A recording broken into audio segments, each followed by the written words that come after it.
नमस्कार। आज हम सब श्रुति सम भिन्नार्थक शब्द युग्म के बारे में जानकारी प्राप्त करेंगे।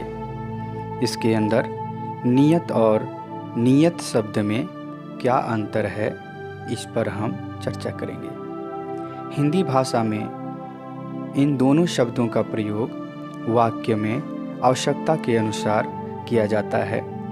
नियत और नियत शब्द देखने में और सुनने में एक जैसे लगते हैं, परंतु दोनों के अर्थ और प्रयोग अलग अलग होते हैं। नियत इस शब्द का अर्थ होता है निश्चित, निर्धारित, नियोजित, बंधा हुआ, तैनात, मुकर्रर, नियम द्वारा स्थिर। यह शब्द संस्कृत से लिया गया है, जिसका प्रयोग विशेषण के रूप में किया जाता है, जैसे नियत काल, नियत तिथि। वाक्य में प्रयोग। नियत समय में हमारी यात्रा प्रारंभ तो हुई, लेकिन मनचाही सफलता हमें प्राप्त नहीं हुई। परीक्षा नियत तिथि पर संपन्न हुई। परीक्षा केंद्र में नियत समय पर नहीं पहुंचने के कारण परीक्षार्थी को प्रवेश नहीं मिला। नियत काल साधन कर जोई, सद्यः अनुभव पावत सोई। नियत इस शब्द का अर्थ होता है इरादा, इच्छा, उद्देश्य, मनसा, भाव, आशय।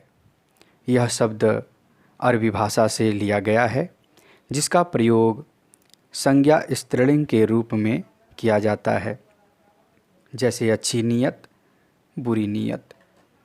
वाक्य में प्रयोग। नियत डोलना यानी मन में विकार उत्पन्न होना। नियत बदल जाना यानी इरादा बदल जाना। ऐसा लगता है उसकी नियत में खोट है, अन्यथा वह अपने वादे से मुकरता नहीं। नियत सही रखकर काम करने से कर्म अच्छा बनता है। ध्यान देने योग्य। नियत शब्द जिसका अर्थ निश्चित होता है, इस नियत का विलोम होता है अनियत यानी अनिश्चित। नियत शब्द जो अरबी भाषा से बना है, इसका अर्थ होता है इरादा या भाव। इसका विलोम होता है बदनियत यानी खराब इरादा, खराब भाव। इस संबंध में प्रश्न भी पूछे गए हैं। UPSSC मई 2019 में जो प्रश्न पूछा गया है, वह प्रश्न आपको यहाँ पर दिखाई दे रहा होगा। नियत शब्द युग्म के सही अर्थभेद का चयन कीजिए। इसमें ऑप्शन हैं: पहला इरादा भाग्य, दूसरा इरादा निश्चित, तीसरा निश्चित इरादा, चौथा भाग्य निश्चित। इसका उत्तर होगा ऑप्शन 3 निश्चित इरादा। बहुत बहुत धन्यवाद।